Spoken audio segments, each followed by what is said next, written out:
नमस्कार दोस्तों, मैं पारुल चौहान आप सभी का स्वागत करती हूँ आपके अपने प्यारे से परिवार रोजगार विद अंकित में। कैसे हैं आप सभी? उम्मीद है अच्छे होंगे।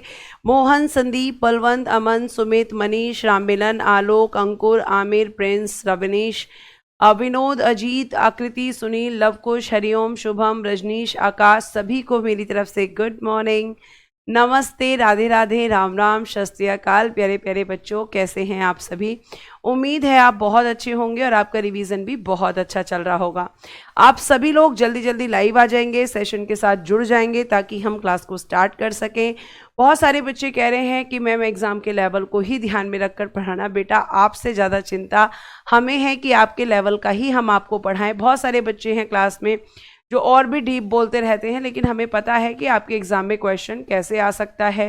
उसी तरीके से हम आपको पूरा हिस्ट्री करा रहे हैं, तो आपको परेशान होने की ज़रूरत नहीं है। कल मैंने आपको उपनिषद के बारे में बताया था, उपनिषद का अर्थ बताया था, उपनिषद से बनने वाले क्वेश्चंस को मैंने आपसे डिस्कस किया था। आज मैं आपको बताऊंगी कि जो मनुष्य होता है, मनुष्य के जीवन से जुड़े हुए 16 संस्कार होते हैं।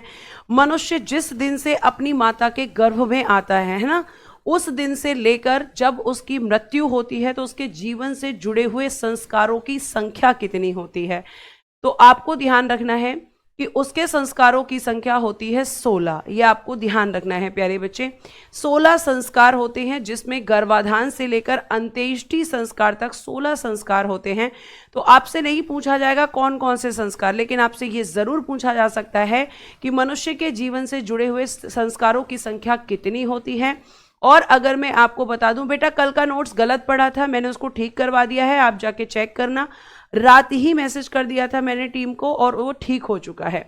ठीक है, अब आप फटाफट यहाँ पे क्या लिखेंगे कि मैम अब हम यहाँ पे लिखेंगे कि भाई हमारे यहाँ पर मनुष्य के जीवन से जुड़े, ठीक है, मनुष्य के जीवन से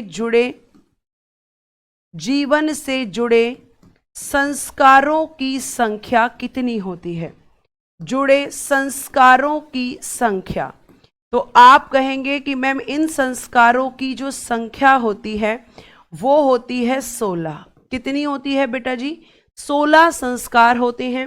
और 16 संस्कार जो हैं, इनका वर्णन कहाँ पर किया गया है? लिखेंगे 16 संस्कारों का वर्णन, 16 संस्कारों का वर्णन कहाँ कहाँ पर किया गया है? तो मैम एक तो व्यास स्मृति, मनु स्मृति, ठीक है, व्यास स्मृति में किया गया है, मनु स्मृति में किया गया है, ये आप ध्यान रखेंगे, मनु स्मृति, और बेटा जी धर्मशास्त्रों में, ठीक है। इसके अलावा और कहाँ पर?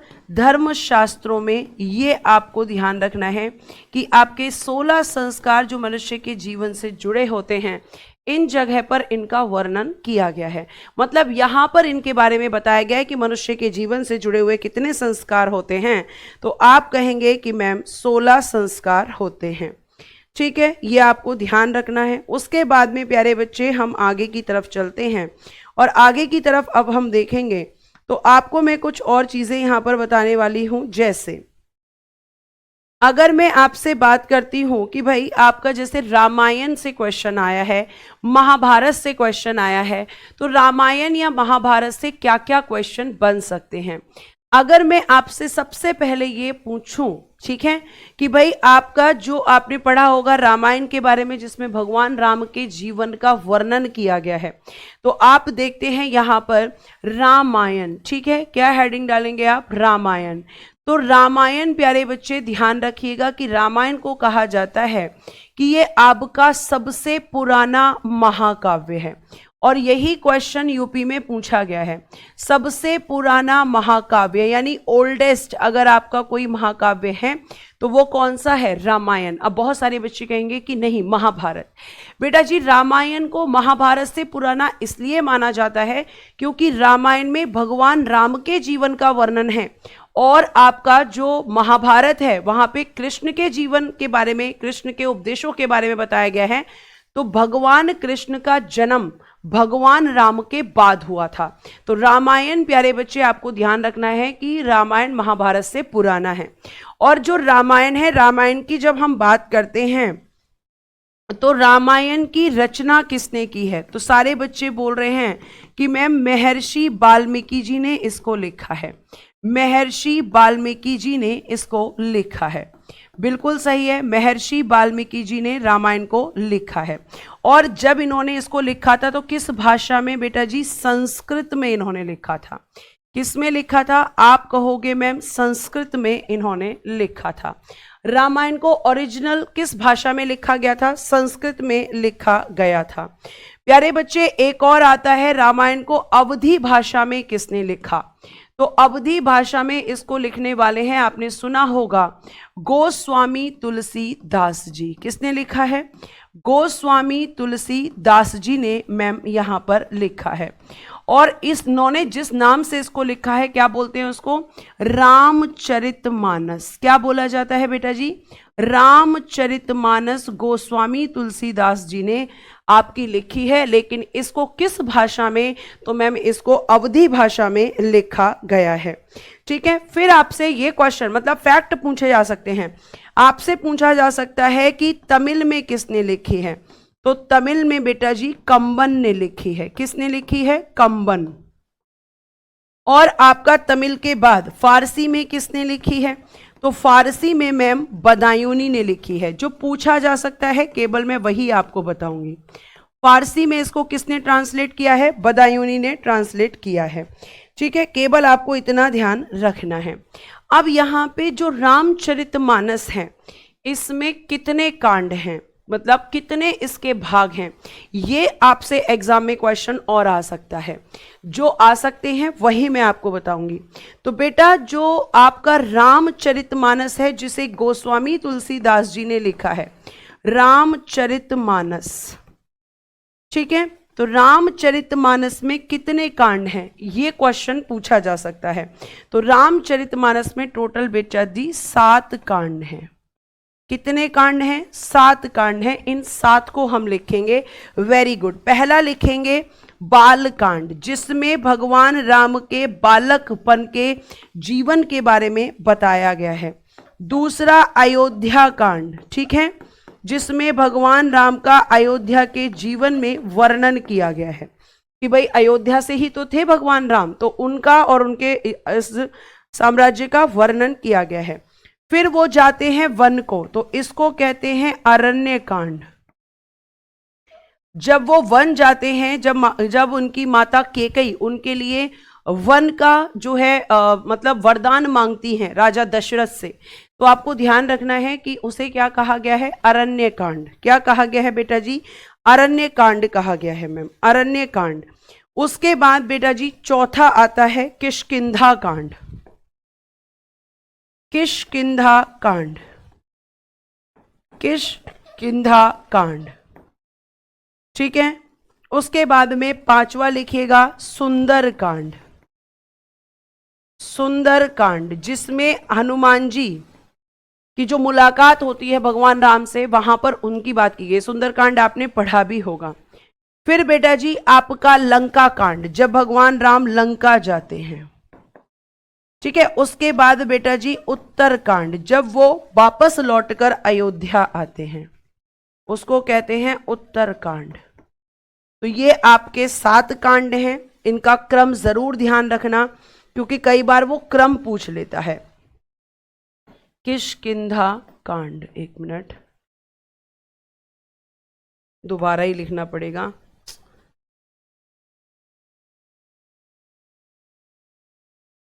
अरण्य कांड,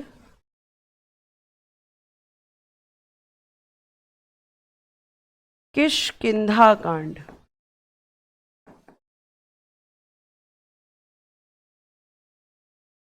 लिखिएगा बेटा।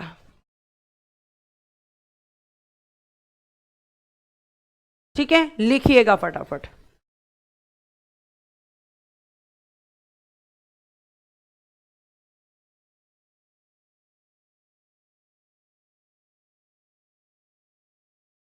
लिखिए फटाफट।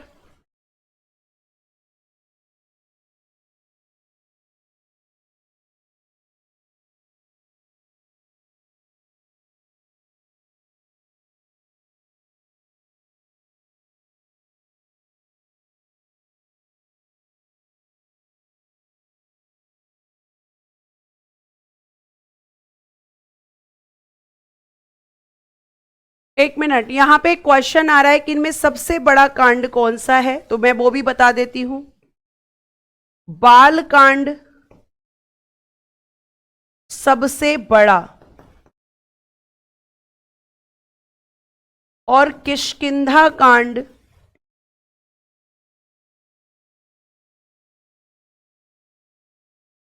सबसे छोटा।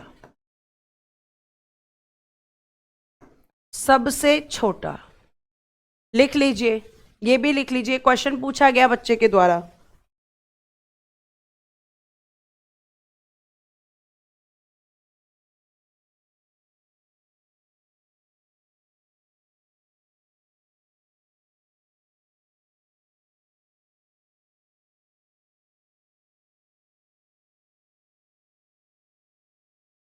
बेटा सबसे बड़ा और सबसे छोटा दोनों ही बता दिया गया है। कोई और क्वेश्चन है यहां से? बालकांड में भगवान राम के जीवन का जो बचपन है, फिर उनकी पढ़ाई, फिर उनकी विवाह, ये सब वर्णन किया गया है। फिर वो अयोध्या आते हैं, उसका वर्णन अयोध्या कांड में। फिर अरण्य कांड, जब वो वन को जाते हैं, ठीक है, जब उन्हें वन गमन दिया जाता है। उसके बाद किष्किंधा कांड, जब भगवान राम की मुलाकात सुग्रीव से होती है, ठीक है, सुग्रीव से होती है। वहां पर फिर बलि का, सुग्रीव का जो भाई है बलि, उनका यहाँ पे भगवान राम जो है वध करते हैं। फिर सीता जी की खोज के लिए सेना तैयार होती है। फिर यहाँ पे सुंदर कांड में हनुमान जी से जो उनका मिलन हुआ है उसके बारे में वर्णन किया गया है। लंका कांड, जब वो लंका पे जाते हैं, लंका पे युद्ध करते हैं, क्योंकि रावण ने सीता को जो है अपहरण कर लिया था, माता सीता का, ठीक है। उत्तरकांड, जब वो लंका में रावण को हराकर वापस आते हैं, जब उनका वनवास खत्म होता है, तो वो किसमें किया गया है? वो किया गया आपका उत्तरकांड में। ये आपको ध्यान रखना है। उसके बाद प्यारे बच्चे, अगर हम यहाँ पे बात करते हैं आगे, बेटा थोड़ा सा पेशेंस रखा करो, सारे प्रश्नों के उत्तर मिलेंगे। अब उसके बाद में रामायण के बाद में क्या, किसके बारे में हमें पढ़ना है? महाभारत। महाभारत के बारे में हमें पढ़ना है। और महाभारत क्या है? आपका सबसे बड़ा महाकाव्य अगर कोई है तो महाभारत है। सबसे बड़ा महाकाव्य कौन सा है? महाभारत है। ये सबसे बड़ा महाकाव्य है और रामायण सबसे पुराना महाकाव्य है। प्यारे बच्चे, महाभारत को हम जय संहिता के नाम से भी जानते हैं। ये इसका ही नाम है। क्वेश्चन पूछा जाता है कि जय संहिता किसको कहते हैं, तो महाभारत को ही कहते हैं। जय संहिता किसको कहा जाता है? मैम इसका अन्य नाम है या पुराना नाम है महाभारत का। और अगर मैं बात करती हूँ महाभारत की रचना किसने की है, चलो बताओ, महाभारत को किसने लिखा है? ये तो तुम आसानी से बता ही सकते हो, जल्दी से बताओ कि इसकी रचना किसने की है महाभारत की। प्यारे बच्चे ध्यान रखना कि ये सबसे बड़ा महाकाव्य है, ये मैं ऑलरेडी लिखवा चुकी हूँ। उसकी रचना मुझे बताइए फटाफट किसने की थी। फिर मैं आपको जो क्वेश्चन आता है पुराणों के बारे में भी बताऊंगी, ठीक है। बताइए जल्दी से फटाफट। यहां पर वेद व्यास जी ने की थी। किसने की थी इसकी रचना? मैम वेद व्यास जी ने। वेद व्यास जी ने महाभारत की रचना की थी, वेद व्यास जी ने। और ये सबसे बड़ा महाकाव्य है, विश्व में सबसे बड़ा महाकाव्य अगर कोई है तो वो यही है, ठीक है। ये आपको ध्यान रखना है। उसके बाद प्यारे बच्चे, बच्चे पूछ रहे हैं कि मैम पुराण बताओ। तो बेटा जब हम पुराण की बात करते हैं तो पुराणों की जो संख्या है वो कितनी है? ये क्वेश्चन डायरेक्टली पूछा जाता है एग्जाम में। तो पुराणों की संख्या है 18। कितनी है पुराणों की संख्या? आप कहोगे मैम 18। जिसमें बेटा सबसे पुराना पुराण कौन सा है? सबसे पुराना यानी ओल्डेस्ट, सबसे पुराना पुराण है आपका मत्स्य पुराण। कौन सा है? मत्स्य पुराण है बेटा, मत्स्य पुराण। और ये जो मत्स्य पुराण है इसमें सातवाहन वंश आपको पढ़ाऊंगी मैं। सातवाहन वंश की जानकारी किसमें हमें मिलती है? मत्स्य पुराण के अंदर हमें सातवाहन वंश की जानकारी मिलती है। तो सबसे पुराना पुराण कौन सा है? मैम आपका मत्स्य पुराण जो है वो सबसे पुराना पुराण है, ठीक है। ये आपको ध्यान रखना है। इसमें सातवाहन वंश के बारे में जानकारी दी गई है। एक है बेटा जी आपका विष्णु पुराण। विष्णु पुराण में किसके बारे में बात की गई है? मैम विष्णु पुराण में मौर्य वंश की जानकारी दी गई है। मौर्य वंश की जानकारी कहाँ से मिलती है? विष्णु पुराण से। फिर एक है आपका वायु पुराण। इसमें जानकारी मिलती है बेटा जी गुप्त वंश की, यानी गुप्तास डायनेस्टी। इसकी जानकारी हमें कहाँ से मिलती है? तो मैम वायु पुराण से। ठीक है, उसके बाद एक है आपका भागवत पुराण, और इसमें हमें जानकारी मिलती है कृष्ण भक्ति की। किसकी जानकारी मिलती है? कृष्ण भक्ति की जानकारी मैम हमें मिलती है भागवत पुराण से। फटाफट यहां तक लिखिए, फिर हम आगे की तरफ बढ़ जाएंगे। पहले आप यहां तक लिखिए, लिखिए फटाफट, फिर आगे बढ़ेंगे।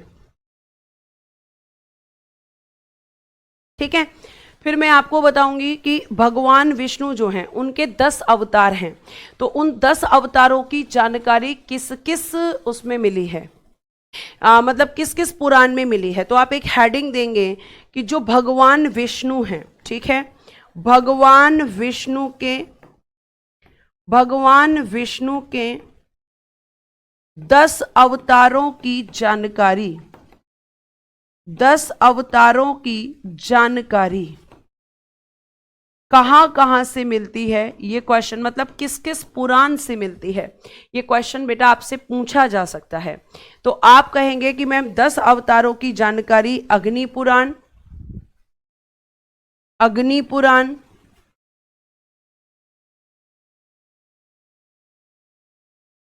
गरुण पुराण। अच्छा, एक चीज और बताना, भगवान विष्णु का वाहन क्या था? भगवान विष्णु का वाहन क्या था? ठीक है, आप मुझे बताइएगा, मुझे जल्दी से बताइए। अग्नि पुराण, गरुण पुराण और बेटा जी भागवत पुराण, इन तीनों पुराणों से हमें किसकी जानकारी मिलती है? मैम इन तीनों पुराणों से हमें जानकारी मिलती है कि भगवान विष्णु के 10 अवतार थे। ठीक है, बहुत बढ़िया मैम। भगवान विष्णु की जो सवारी थी वो गरुण हुआ करती थी। शाबाश लवकेश, बहुत बढ़िया। सौरभ, राहुल, सबने सही लिखा है, गरुण। अब ये कौन कौन से अवतार हैं? तो पहले बेटा इन्होंने लिया मत्स्य अवतार। ठीक है, इन्होंने कौन सा अवतार लिया? मत्स्य अवतार, यानी मछली के रूप में पहले इन्होंने जन्म लिया। फिर उसके बाद में इन्होंने लिया बेटा जी नरसिंह अवतार, नरसिंह अवतार, नरसिंह अवतार, ये आपको नहीं नहीं सॉरी, कूर्मा अवतार, कछुए के रूप में, सॉरी बेटा, मत्स्य के बाद दिया था इन्होंने कूर्मा अवतार, कूर्मा अवतार, यानी कि कछुए के रूप में। मत पहले लिया मछली के रूप में, फिर लिया कछुए के रूप में, फिर इन्होंने लिया वराह अवतार। ठीक है, वराह अवतार, वराह अवतार, यानी कि इनका जो मुंह था वो किसका था? पिग, मतलब सुअर का मुंह था। तो वराह अवतार इनका चौथा अवतार था। उसके बाद में बेटा जी नरसिंह अवतार, नरसिंह अवतार, नरसिंह अवतार में इनका आधा शरीर मनुष्य का और आधा शेर का था। तो चौथा कौन सा अवतार था? नरसिंह अवतार था। फिर प्यारे बच्चे इन्होंने लिया एक छोटे ब्राह्मण के रूप में अवतार, जिसे हम कहते हैं वामना अवतार, वामना अवतार,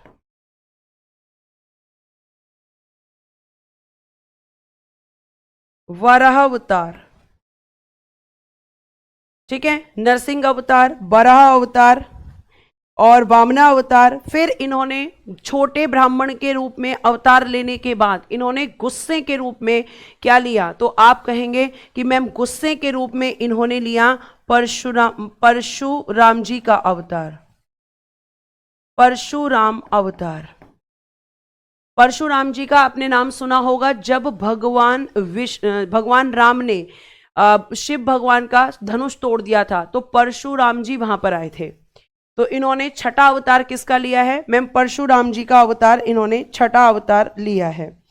ठीक है, उसके बाद में आपका, अब परशुराम जी का अवतार ले लिया, तो नेक्स्ट किसका अवतार लेंगे? अब यहां मैं नेक्स्ट स्लाइड पे लिखूंगी बेटा, आप पहले इतना लिखिए, इतना लिखिए पहले फटाफट।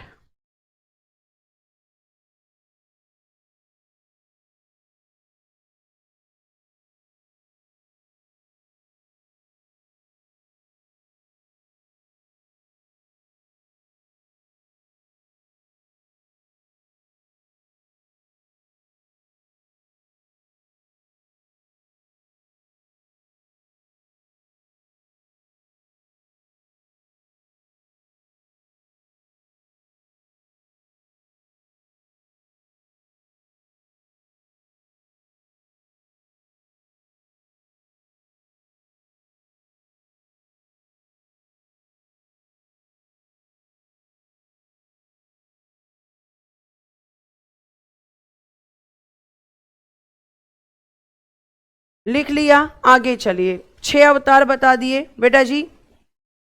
फिर आपका आता है आपका भगवान राम का अवतार, ठीक है। फिर आपका भगवान कृष्ण का अवतार, क्योंकि राम के बाद किसका अवतार आएगा? कृष्ण का अवतार। एक मिनट। फिर आपका आता है भगवान जो बुद्ध हैं उनका अवतार। फिर 10 आपका कल्कि का अवतार। ये आपके अवतार हैं, इनको आप ध्यान रखेंगे।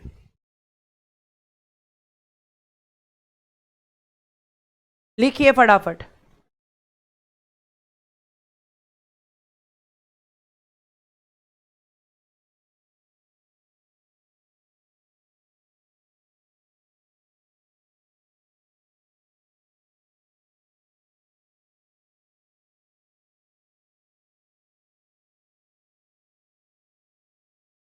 आगे चल सकते हैं बेटा,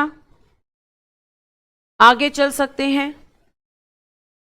आगे चल सकते हैं। अब देखो, यहां पे आपने अवतारों के बारे में यहां पढ़ लिया। अब मैं आपको यहां पे एक हेडिंग डलवाऊंगी, उत्तर वैदिक काल से जुड़े हुए तथ्य। तथ्य यानी कि फैक्ट, जो उत्तर वैदिक काल के लिए स्पेशली आपको लिखने हैं, ठीक है। ध्यान से सुनना। पहला है कि उत्तर वैदिक काल में प्रिय देवता कौन हो गए थे?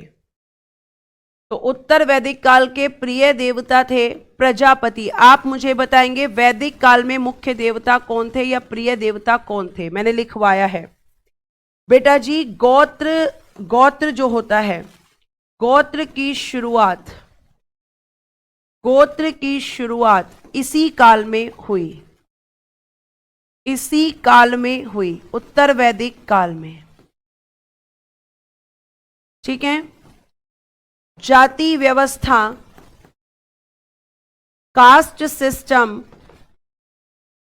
किस पर आधारित हो गया था? जन्म आधारित हो गई, जन्म आधारित हो गई। किस काल में? उत्तर वैदिक काल में, ठीक है। उसके बाद में यहां पर जो आपकी बात करते हैं, इनका प्रिय पशु कौन था? इनका प्रिय पशु था घोड़ा। प्रिय पशु कौन था? घोड़ा। इनकी संपत्ति क्या थी? तो ये तो मैंने आपको बताया हुआ है। संपत्ति थी मैम गाय, जिसको मैम ये अघन्या कहते थे। अघन्या, ना मारा जाने वाला पशु। बहुत बढ़िया मैम। इंद्र बताया था आपने, इंद्र, ठीक है। आपने क्या बताया था मैम? इंद्र भगवान को बताया था, जो युद्ध के देवता भी माने जाते हैं। गाय इनकी संपत्ति थी। इनका प्रिय घोड़ा, सॉरी, इनका प्रिय पशु होता था घोड़ा, ठीक है। जाति व्यवस्था जन्म आधारित हो गई थी।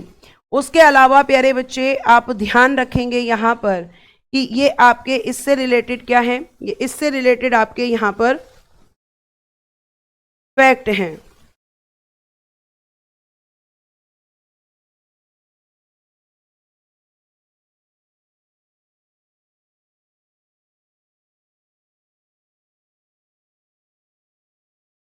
अब आपसे यहां तक आपने लिख लिया। क्या 10 बताए काजल? क्या 10 बताए बेटा काजल? बताइए, क्या 10 बताए बेटा? मैं समझ नहीं पा रही आपके क्वेश्चन का मतलब।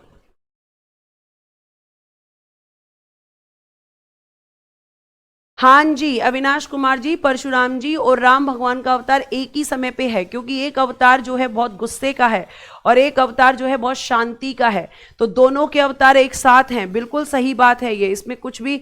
गोत्र क्या होता है? चलो मैं आपको बताने वाली हूं गोत्र क्या होता है। बेटा जी गोत्र, जैसे आप मान लीजिए किसी लड़की के से शादी करते हैं, ठीक है, या कोई लड़का किसी लड़की से शादी करे या लड़की किसी लड़के से शादी करे तो उनका गोत्र सेम नहीं होना चाहिए। अब जो गोत्र हैं वो बहुत अलग अलग होते हैं। जैसे मेरा गोत्र है वक्ष, तो मेरी कभी भी सेम गोत्र में शादी नहीं हो सकती। मतलब जिसका गोत्र वक्ष होगा वहां पर नहीं हो सकती। क्यों नहीं हो सकती? क्योंकि ये माना गया है कि भाई अगर सेम गोत्र के दो लोग हैं तो इसका मतलब होता है कि वो दोनों बहन भाई हैं। मतलब वो रिश्तेदारी चाहे वो कहीं का भी हो लेकिन सेम गोत्र नहीं होना चाहिए, सेम गोत्र नहीं होना चाहिए, यह आपको ध्यान रखना है। तो गोत्र क्या होता है? एक ऐसी चीज है आपके समाज में जो आपको यहां पर बहुत अच्छे से ध्यान रखनी है कि जिसमें सेम गोत्र में शादी नहीं हो सकती। अगर जो आपका गोत्र है वही सेम, अगर लड़का है और लड़की है दोनों का सेम गोत्र है तो कभी शादी नहीं होगी। तो गोत्र नाम की ये जो शुरुआत हुई थी ये उत्तर वैदिक काल में ही हुई थी। ठीक है, उसके बाद आगे सुनिए। अगर मैं यहां पर बात करती हूं बेटा, तो आपने कई बार सुना होगा पुरुषार्थ की संख्या कितनी होती है। ये सब फैक्ट है। पुरुषार्थ की संख्या कितनी होती है? तो बेटा जी पुरुषार्थ की संख्या होती है 4।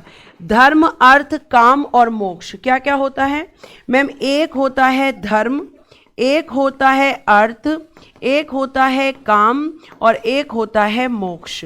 ये होती है हमारे यहाँ पर पुरुषार्थ की संख्या। ठीक है, पुरुषार्थ की संख्या कितनी है? तो आप कहोगे कि मैम पुरुषार्थ की संख्या होती है 4।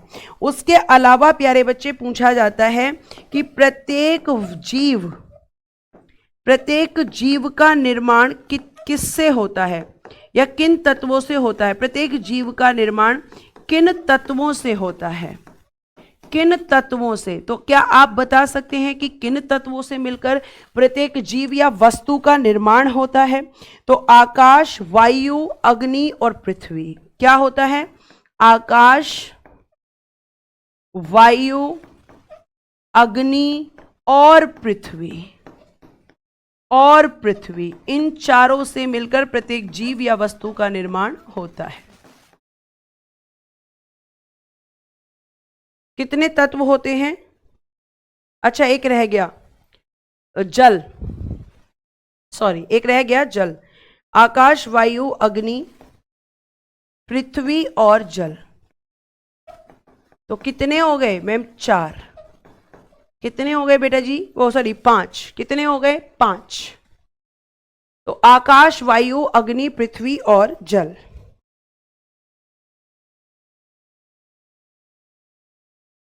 अब आपको मैं कुछ देवताओं के बारे में बताऊंगी। जैसे आपने मेरे मुंह से सुना था सोम देवता, ठीक है।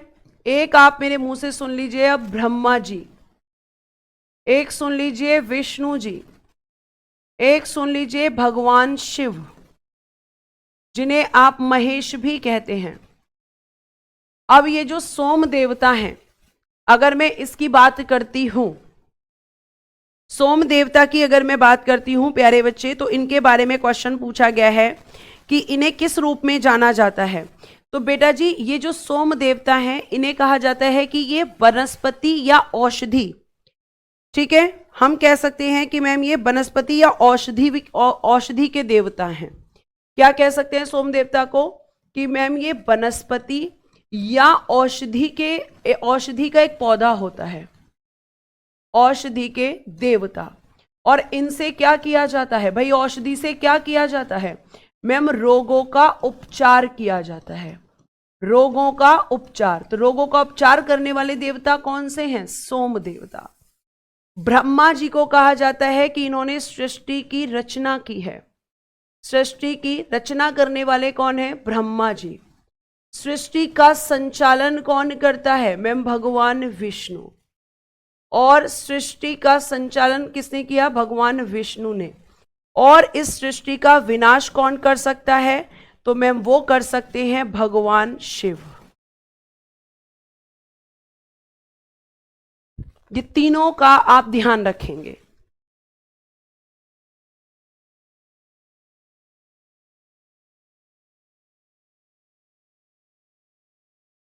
ठीक है, तो ये आपका यहां पे आज खत्म होता है वैदिक काल।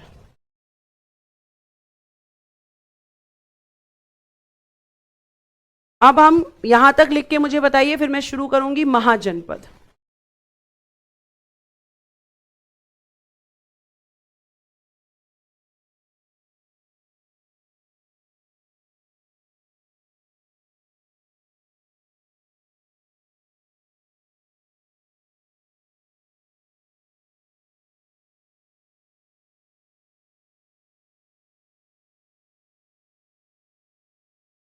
चलिए फटाफट लिखिए। लिख लिया? अब बेटा ये चैप्टर आपका खत्म होता है और नया चैप्टर मैं शुरू करने जा रही हूं, नया चैप्टर। तो आप एक हेडिंग देंगे, महाजनपद। महाजनपद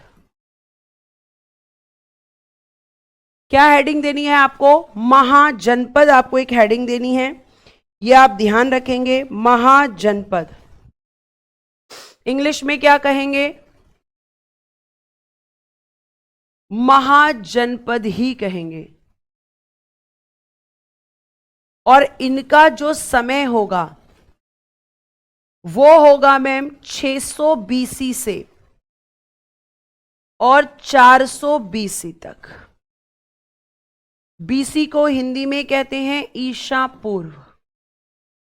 और आप मुझसे पूछेंगे कि महाजनपद कितने हैं, तो महाजनपदों की संख्या, नंबर ऑफ महाजनपद, इनकी संख्या है बेटा जी 16। और मैम इनकी संख्या 16 ही थी, इनकी संख्या 16 ही है। इसकी जानकारी कहां से मिलती है? तो इनकी जानकारी बेटा हमें दो जगह से मिलती है। एक तो आपका बौद्ध टेक्स्ट यानी कि बौद्ध ग्रंथ से, और एक आपका जैन टेक्स्ट यानी कि जैन ग्रंथ से। तो बौद्ध ग्रंथ के अंगुत्तर निकाय से हमें यह जानकारी मिलती है कि आपके 16 महाजनपद थे, और जैन ग्रंथ के भगवती सूत्र से यह जानकारी मिलती है कि महाजनपदों की संख्या 16 थी।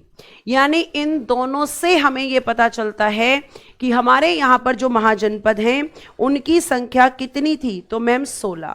अब ये महाजनपद कैसे बने? तो देखो, सबसे पहले बना कुल यानी कि परिवार, फिर बना बेटा ग्राम यानी कि गांव, फिर बना बेटा जी विश, ठीक है, विश, ठीक है, फिर बना आपका जन, फिर बना आपका जन के बाद जनपद, और जनपद के बाद बना बेटा महाजनपद।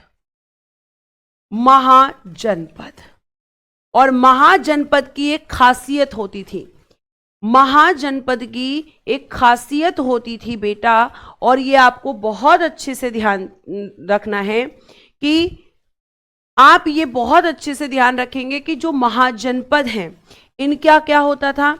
इनका अपना एक राजा होता था, इस राजा की अपनी राजधानी हुआ करती थी, ठीक है, राजधानी हुआ करती थी। इसके पास अपनी एक स्थायी सेना यानी परमानेंट मिलिट्री हुआ करती थी। और बेटा ये जो राजा था महाजनपद का, ये जनता से कर यानी कि टैक्स भी वसूलता था, कर भी लेता था।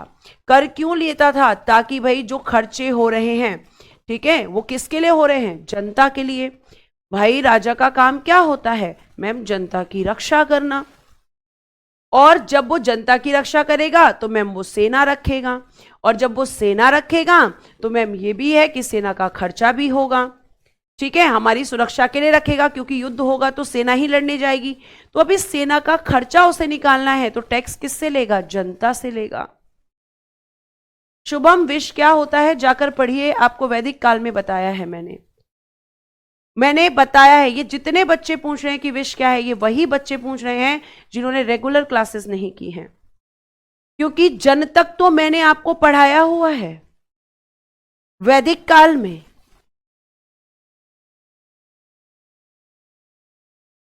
आज के समय पे आपके यहाँ क्या होता है? आज के समय में मैम पहले फैमिली परिवार होता है, फिर गांव होता है, गांव में तहसील होती है जिसे हम ब्लॉक कहते हैं, फिर उसके बाद डिस्ट्रिक्ट होते हैं, डिस्ट्रिक्ट के बाद स्टेट होते हैं, और स्टेट के बाद आपका क्या होता है? देश होता है या राष्ट्र होता है। स्टूडेंट, उसकी कोई जरूरत नहीं है। अगर जरूरत होती बेटा तो मैं उसी समय लिख देती, उसकी जरूरत नहीं है बच्चे। अगर आप ऐसे करेंगे कि मैं आगे की चीजें बताऊं और आप पीछे की चीजें जो है भूलेंगे या पीछे की चीजें नहीं पढ़ेंगे तो ये बहुत गलत बात है। मैंने आपको बताया है विश क्या होता था, विश का हेड कौन होता था, कुल क्या होता था, कुल का हेड कौन होता था, ये भी मैं आपको बता रही थी। सारी चीजें आपको एक्सप्लेन की हैं, जो भी क्वेश्चन आप पूछते हो सब आपको बताया जाता है। तो आपको रेगुलर क्लास करनी होगी बच्चे, ये आपको ध्यान रखना है, ठीक है। तो ये यहां पे महाजनपद की एक पहचान, और महाजनपद जो है प्यारे बच्चे, एक तरीके से आप ये समझ सकते हो जैसे आज के स्टेट हैं, जैसे आज के राज्य हैं, इस तरीके से महाजनपद हुआ करते थे। भाई आपके स्टेट में एक कौन होता है? आप कहोगे मैम कि हमारे स्टेट में एक स्टेट का हेड होता है, उसको क्या कहते हैं? आप हेड, राज्य के हेड को क्या कहते हैं? डिस्ट्रिक्ट के हेड को क्या कहते हैं? मैम डिस्ट्रिक्ट के हेड को डिस्ट्रिक्ट मजिस्ट्रेट कहते हैं। राज्य का जो हेड होता है ना मैम, वो गवर्नर होता है। तो ये यहां पर आपका राज्य जो है, यहां पे आज के समय पे उसका जो हेड है वो गवर्नर है, मतलब राज्यपाल है।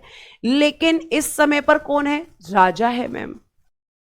और राजा एक ऐसा व्यक्ति है जिसके पास सारी शक्तियां हैं। बच्चा कह रहा है सीएम है, सीएम रियल हेड है। अगर मैं आपसे बात करूं तो आज के समय पर जो राज्य हैं प्यारे बच्चे, इसमें अगर आपसे पूछा जाएगा कि यहां पे हेड कौन होता है, तो बेटा जी गवर्नर होता है। लेकिन अगर आपसे पूछा जाएगा कि यहां पर रियल हेड कौन होता है, तो यहां पे वास्तविक हेड फिर आप कहेंगे सीएम होता है। जिस तरीके से सेंटर में प्रेसिडेंट है, ऐसे ही स्टेट में आपके गवर्नर हैं, राज्यपाल हैं। और यहां पे जो महाजनपद है वो राज्य की तरह आप समझ सकते हो। तो राज्य के महाजनपद के राजा के पास एक स्थायी सेना है, उसकी एक पर्टिकुलर कैपिटल है, और वो टैक्स भी लेता है। ठीक है, यहां तक समझ में आया? कोई कंफ्यूजन तो नहीं है? जल्दी बताइए, कोई कंफ्यूजन तो नहीं है? अब मैं आपको आगे बता सकती हूं कि महाजनपद आपने समझ लिया कि किसको कहते हैं, या महाजनपद क्या होता है। इतनी बात आपको समझ में आई। अब बेटा जो 16 महाजनपद हैं, ठीक है, अब बच्चे अगर हम बात करते हैं तो जो आपके 16 महाजनपद हैं, 16 महाजनपद, तो इनमें से आपको मैं ये बता दूं कि बच्चों यहां पर 14 में था राजतंत्र। राजतंत्र मतलब मोनार्की सिस्टम या हेरिडेटरी सिस्टम या वंशानुगत शासन, मतलब राजा का बेटा ही राजा होगा। क्या क्या कह सकते हो मैम? 14 में मोनार्की हम यहां पे कह सकते हैं। मोनार्की का मतलब क्या होता है कि राजा का बेटा ही अगला राजा होगा। राजा का बेटा ही क्या होगा? अगला राजा होगा। उसके बाद प्यारे बच्चे अगर मैं आपसे बात करूं तो आपके दो क्या थे? दो यहां पर थे गणतंत्र यानी कि रिपब्लिक। गणतंत्र यानी कि रिपब्लिक। अब आप कहोगे मैम गणतंत्र मतलब? बेटा गणतंत्र का मतलब होता है जो भी रिपब्लिकन कंट्री होती है। मैं साइड में समझाने का काम कहां करूंगी? साइड में। जैसे मैंने एक वर्ड लिखा गणतंत्र, जिसको इंग्लिश में कहते हैं रिपब्लिक, ठीक है, और ये आप पॉलिटी के प्रीएम्बल में भी पढ़ेंगे। तो गणतंत्र की जब बेटा आपसे बात की जा रही है तो इसका मतलब है कि जो गणतंत्र है उसमें राजा का बेटा राजा नहीं होता, बल्कि यहां पर जो राजा होता है, यहां पर जो किंग होता है, उसे जनता द्वारा चुना जाता है। कौन चुनता है? जनता द्वारा चुना जाता है, यानी कि जनता द्वारा चुना जाता है। इसका मतलब यहां पे राजा के लिए इलेक्शन होता है और जनता वोट करती थी। आज के समय पे मैम हमारा राजा कौन है? राष्ट्रपति जी हैं। और आपके यहां पर राष्ट्रपति जी का भी इलेक्शन होता है, लेकिन यहां राष्ट्रपति जी के बारे में ध्यान रखिएगा कि डायरेक्ट इलेक्शन नहीं होता, प्रत्यक्ष निर्वाचन नहीं होता, बल्कि अप्रत्यक्ष निर्वाचन होता है। मतलब जनता वोट नहीं करती, बल्कि जनता के प्रतिनिधि मतलब एमपी और एमएलए वोट करते हैं। ये आप पढ़ेंगे पॉलिटी में। तो फिलहाल आप याद रखेंगे कि अगर हम यहां पे बात करते हैं तो आप एक चीज को बहुत अच्छे से ध्यान रखेंगे कि मैम अगर हमारी जनता है तो जनता यहां पर जब राजा को चुन रही है, इसका मतलब यहां पे ये सिस्टम नहीं कि राजा का बेटा ही राजा होगा। तो यहां दो आपके क्या हुआ करते थे, दो महाजनपद में गणतंत्र। अब वो दो महाजनपद कौन थे, तो मैम एक तो था वज्जी, क्या नाम था उस महाजनपद का, वज्जी। और इस वज्जी की राजधानी हुआ करती थी मैम वैशाली। क्या थी इसकी कैपिटल, वैशाली। और बेटा जी वज्जी में क्या किया गया था, यहां पे विश्व का पहला गणतंत्र स्थापित हुआ था। विश्व का पहला गणतंत्र आपका कहां पर स्थापित हुआ था, मैम वज्जी में, वज्जी में स्थापित हुआ था। और बेटा जी दूसरा आपका था यहां पर मल्ल, और मल्ल की राजधानी होती थी कुशीनगर। और इसी कुशीनगर में आगे चलकर आप पढ़ेंगे कि भगवान बुद्ध की मृत्यु होती है। एक होता था यहां पर आपका मल्ल, उसकी राजधानी थी कुशीनगर, और वज्जी की राजधानी थी वैशाली। वैशाली कहां पड़ता है, बिहार में। कुशीनगर कहां है, बिहार में।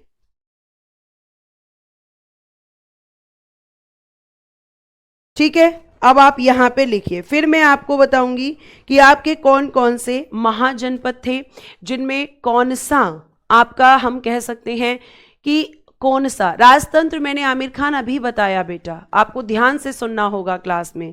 राजतंत्र का मतलब है कि राजा का बेटा ही राजा होगा, यहां पे कोई जनता नहीं चुनेगी। यहां पे हेरिडेटरी सिस्टम हो गया, मोनार्की सिस्टम हो गया कि राजा अगर मोहन है तो मोहन का बेटा ही अगला राजा होगा, किसी और को अपॉर्चुनिटी नहीं मिलेगी। लेकिन यहां ऐसा नहीं था, यहां जनता अपने राजा को खुद चुनती थी, या फिर बहुत सारे राजाओं का समूह होता था और वो मिलकर शासन करता था। सॉरी, एक मिनट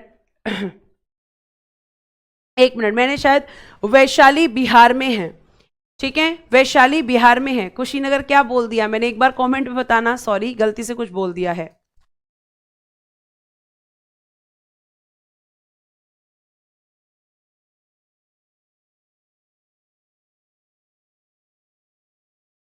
सॉरी बेटा, सॉरी मैंने, हाँ सॉरी मैं लिख देती हूं, गलती से बोल दिया है, सॉरी। थैंक यू बताने के लिए। वैशाली बेटा जी बिहार में है और कुशीनगर यूपी में है। I am really very sorry, मुझे लग रहा है मैंने दोनों में बिहार बोल दिया। I am really very sorry. हाँ जी, लिख लीजिएगा, लिख दिया है मैंने। अब हम बात करते हैं कि आपकी जो राजधानी है, आपकी जो राजधानी है, अगर, सॉरी बेटा बिहार बोल दिया था दोनों को, I am really very sorry. अब मैं अगर आपसे बात करती हूं तो आप एक तरफ लिखेंगे कि भाई आपके महाजनपद, ठीक है, और दूसरी तरफ थोड़ा नीचे लिख लेती हूं मैं, एक तरफ आप लिखेंगे महाजनपद और दूसरी तरफ आप लिखेंगे उनकी राजधानी, यानी कि कैपिटल। ये आपको ध्यान रखना है, राजधानी और आप क्या लिखेंगे, एक तरफ महाजनपद। तो महाजनपद में आप सबसे पहला लिखेंगे मगध, और मगध के बारे में लिखिएगा कि जितने भी महाजनपद थे उनमें आपका सबसे शक्तिशाली कौन था, तो सबसे शक्तिशाली था बेटा जी मगध, मोस्ट पावरफुल महाजनपद। कारण क्या था कि बेटा जी सोन और गंगा नदी के बीच में था, सोन और गंगा नदी के किनारे पर क्या पड़ता है, तो मैम ये हमारा मगध जो है वो सोन और गंगा नदी के किनारे था।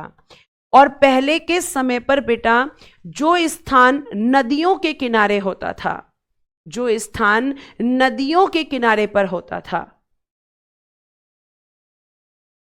उसकी अगर मैं बात करती हूं, बेटा यूपी में है, लिखवा तो दिया, प्रिंस और भानु, गलती से बोल दिया, माफी चाहूंगी आपसे, I am really really very sorry. ठीक है, तो मगध आपका क्यों शक्तिशाली था, क्योंकि मैम जो मगध है, इस मगध की जब हम बात करते हैं तो सोन और गंगा नदी के किनारे पर, इसका मतलब हम ये कह सकते हैं कि पहले के समय पर अगर हम बात करते हैं तो आप ध्यान रखेंगे कि पहले के समय पर मैम जो नदियों के किनारे जगह होती थी उनका बड़ा महत्व होता था। और महत्व क्यों होता था? क्योंकि मैम अगर नदी होती थी तो वहां पर कृषि अच्छी होती थी, क्योंकि सिंचाई अच्छी होती थी, ठीक है। और उसके अलावा मैम व्यापार करना आसान था, क्योंकि जहाज आसानी से आ सकते थे और जा सकते थे। उसके अलावा मैम जब कृषि अच्छी होती थी, व्यापार अच्छा होता था, तो राजा को टैक्स भी अच्छा मिलता था, ठीक है। राजा को टैक्स भी अच्छा आता था और राजा अच्छे से शासन कर पाता था। और जो मगध है, ये कहा जाता है कि यहाँ पे जंगल का इलाका भी था, तो जंगल से लकड़ी प्राप्त होती थी जिससे घर बनते थे, ठीक है। राजा को भी वहां से टैक्स आता था, यहां से व्यापार भी होता था। तो आप ये चीज बहुत अच्छे से ध्यान रखेंगे बच्चे कि मगध का शक्तिशाली होने का कारण सबसे बड़ा माना जाता है कि ये नदियों के किनारे पर था।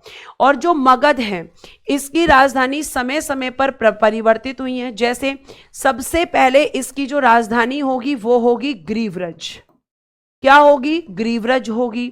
फिर आप देखेंगे कि इसकी राजधानी राजगृह बनेगी। फिर आप देखेंगे कि इसकी राजधानी पाटलिपुत्र, जिसे आप वर्तमान में पटना कहते हैं, पाटलिपुत्र को वर्तमान में क्या कहते हैं? पटना कहते हैं। और ये जो पटना है ये वर्तमान बिहार की राजधानी है। राजगृह राजगीर कहते हैं वर्तमान में इसे। तो आपको ये ध्यान रखना है। जी हाँ, मगध बिहार में है। मगध कहां पर है? बिहार में है। तो सबसे शक्तिशाली महाजनपद आपका कौन सा था? मगध हुआ करता था। दूसरा आप लिखेंगे बेटा जी अंग, और अंग के बारे में लिखेंगे कि ये जो था ये सबसे पूर्वी महाजनपद था। सबसे पूर्वी महाजनपद अगर कोई था तो वो था बेटा जी अंग। और अंग की राजधानी थी बच्चे, अंग की राजधानी थी चंपा। क्या हुआ करती थी इसकी राजधानी? चंपा। सॉरी, मगध का राजा कौन था भी बताएंगे सौरभ। बेटा धीरे धीरे सब चीजें पता चलेंगी, एक दिन में पूरी हिस्ट्री नहीं पढ़ सकते हैं। तो आपके इसकी राजधानी क्या थी? चंपा। फिर एक आपकी जगह थी कौशल। कौशल एक महाजनपद था कौशल, ये सरयू नदी के किनारे था। इसकी जो राजधानी थी वो कहा जाता है, या तो आप कह सकते हो साकेत या आप कह सकते हो श्रावस्ती। सबसे ज्यादा आपको जो देखने के लिए मिलेगी वो मिलेगी श्रावस्ती, ठीक है। श्रावस्ती, दोनों में से कोई भी नाम आ सकता है। उसके बाद में एक पड़ता था उज्जैन। एक था आपका उज्जैन, जिसकी राजधानी आपकी हुआ करती थी, सॉरी अवंती, मैंने कैपिटल लिख दिया, सॉरी बेटा। अवंती एक महाजनपद था अवंती, जिसकी राजधानी हुआ करती थी उज्जैन या महिष्मती। उज्जैन और महिष्मती, तो जो आपकी दो राजधानियां थी वो भी मैं आपको लिख रही हूं। तो अवंती की कितनी राजधानी है? दो, उज्जैन और महिष्मती, ठीक है। एक आपका जो भारत की सीमा के बाहर है, दो आपके ऐसे जो है महाजनपद हैं जो आज भारत में नहीं है, गांधार। और गांधार की जो कैपिटल है बेटा वो क्या हुआ करती है? तक्षशिला। ये आज के समय में भारत की सीमा में नहीं है, ये आज के समय पे मैम भारत की सीमा में नहीं है, भारत के बाहर हमें देखने के लिए मिलता है। एक था बेटा जी काशी। काशी की राजधानी थी वाराणसी। क्या थी इसकी राजधानी? वाराणसी। और वाराणसी के बारे में आप पढ़ोगे कि यहां पर जैन धर्म के 23वें तीर्थंकर पार्श्वनाथ जी का जन्म हुआ था, ठीक है, काशी। फिर उसके बाद में एक आपका महाजनपद था पांचाल, इसकी भी दो राजधानी थी, एक थी अहिच्छत्र और एक थी काम्पिल्य। अहिच्छत्र और बेटा जी काम्पिल्य। काम्पिल्य,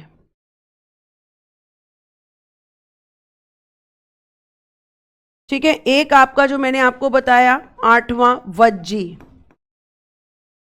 जिसकी राजधानी मैं बता चुकी हूं वैशाली, जिसकी राजधानी मैं आपको बता चुकी हूं वैशाली, ठीक है। फिर एक था कंबोज,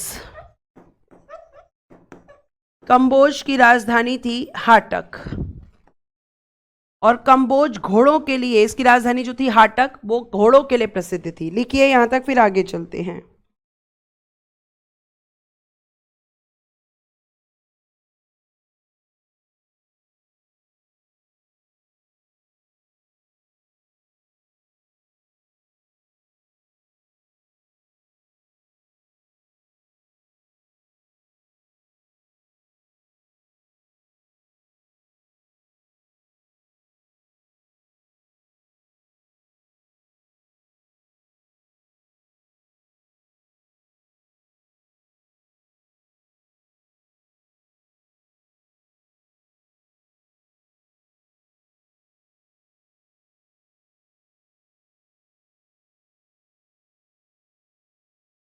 लिख लिया।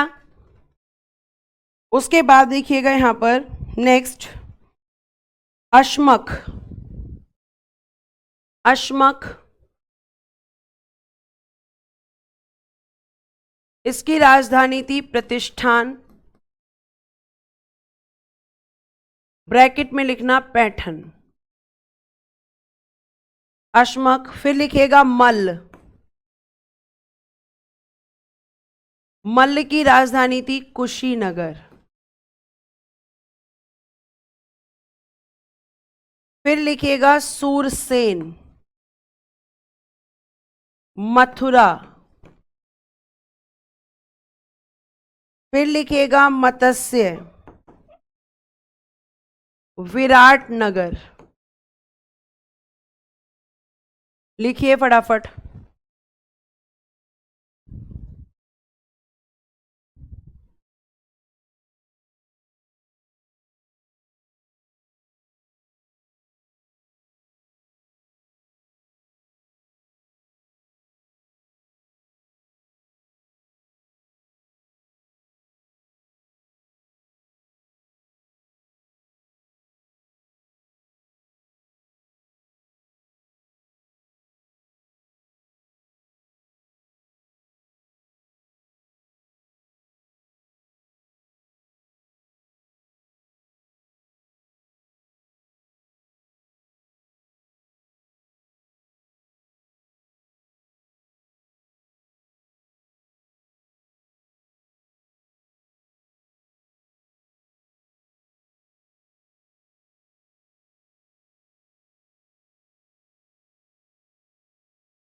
अभी आ रही है आवाज बेटा? अभी आ रही है? देखना जरा, अभी आ रही है आवाज?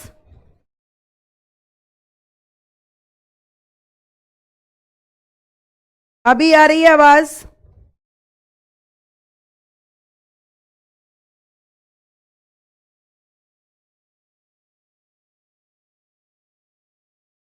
लिखिएगा। फिर मैं यहां, आप यहां लिख लीजिए इसको। दो महाजनपद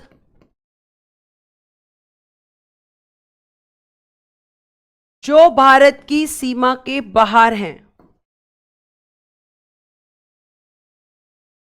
जो भारत की सीमा के बाहर हैं वर्तमान में। ब्रैकेट में ये जरूर लिख देना वर्तमान में, क्योंकि जिस समय की बात हो रही है उस समय आपका भारत में ही थे।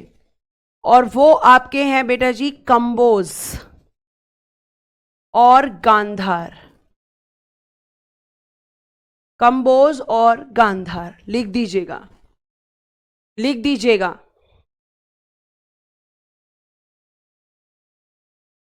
नेक्स्ट लिखिएगा, 16 महाजनपदों में से, लास्ट लाइन है बाकी कल लिखवाऊंगी। 16 महाजनपदों में से 8 महाजनपद यूपी में हैं, यानी उत्तर प्रदेश में हैं। 16 जनपदों में से 8 महाजनपद यूपी में हैं।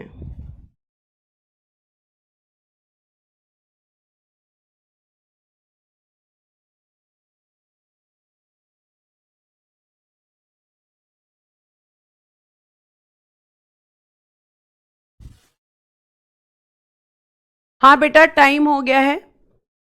ठीक है, एक लास्ट लाइन लिखिएगा, मगध महाजनपद का उल्लेख, मगध महाजनपद का उल्लेख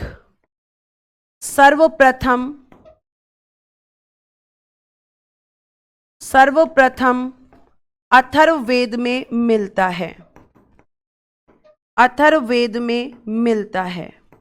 चलिए बाकी कोई फैक्ट है तो कल लिखवाऊंगी, आज इतना ही रखते हैं। बहुत आराम से चीजें आपको बताई जा रही हैं, फिर भी कोई प्रॉब्लम है तो टेलीग्राम ग्रुप है, वहां पर आप मुझे टैग कर सकते हैं और मुझसे क्वेश्चन पूछ सकते हैं।